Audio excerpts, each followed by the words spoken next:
Ustadz, kalau membaca Al-Quran dengan keras di dalam masjid itu haram karena mengganggu orang sholat, maka sholawatan atau pujian sebelum iqamat juga haram dong.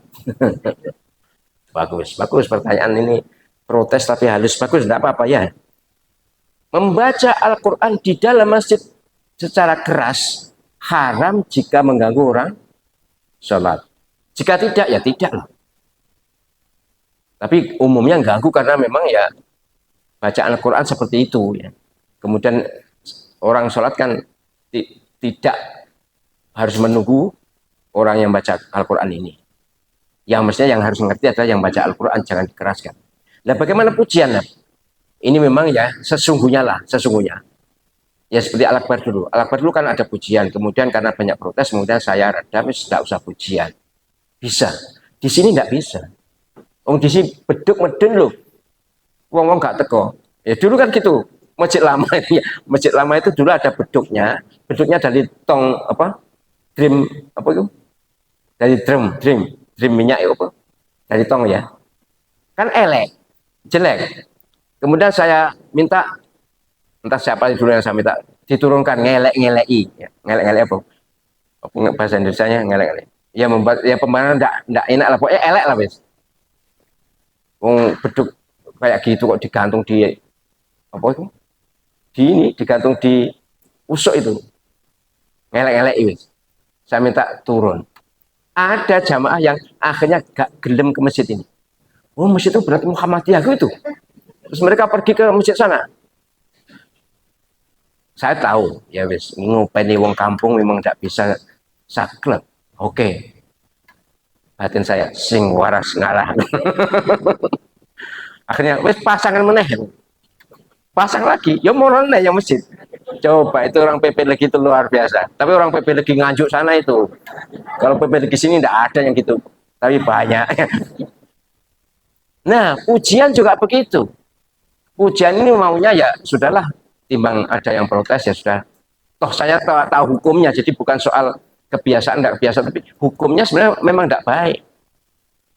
Jika mengganggu orang sholat. Kemudian oke, kita pertahankan. Tapi di akhir saja. Ketika imam datang.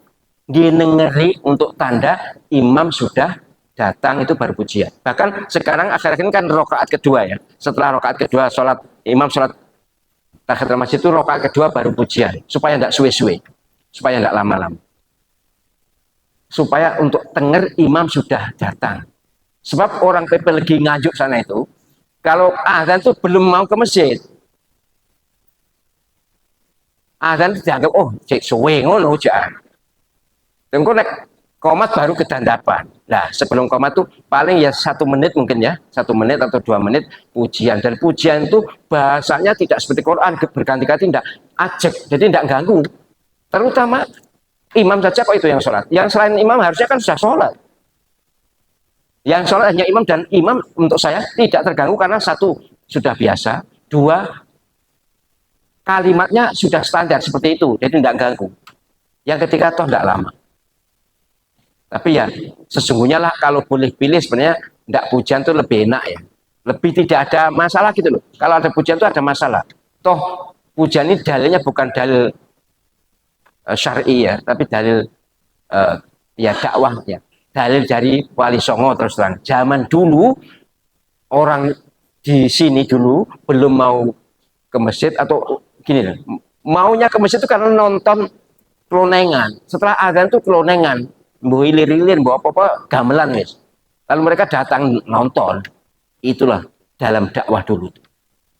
Setelah azan itu, kemudian ada semacam ya di serambi masjid itu ada kelonengan, mereka nonton, kemudian setelah itu komat mereka nonton orang sholat. Lama-lama alhamdulillah lalu menjadi Islam. Jadi kita semua itu keturunan orang yang nonton kelonengan. Ya.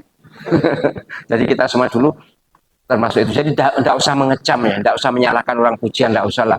Itu adalah bagaimana melestarikan dakwah Islam tapi dengan cara yang tidak mengganggu orang sholat. Saya kalau di Al-Qadar ini tidak lama, tapi terus terang saya mohon kepada semua masjid yang pujiannya kesuwen itu ya dikurangi. Saya khawatir pertanggungjawaban akhiratnya itu berat gitu. Apa dalil? Memang jujurnya tidak ada dalilnya. Harus saya katakan pujian antara dua azan itu, antara azan dan iqamah itu tidak ada dalilnya. Itu budaya yang dilanjutkan, budaya dakwah, kiat dakwah yang dilanjutkan demi kebaikan, tapi harus ada modifikasi supaya tidak ada efek mengganggu. Tapi juga jangan dikatakan bid'ah ya, enggak lah. Kan nanti kata disebut bid'ah ya bid'ah hasanah lah, kebiasaan yang baik, gitu ya. Jadi nanti kalau yang ada pujian ya jangan dikecam, jangan di, jangan dicela.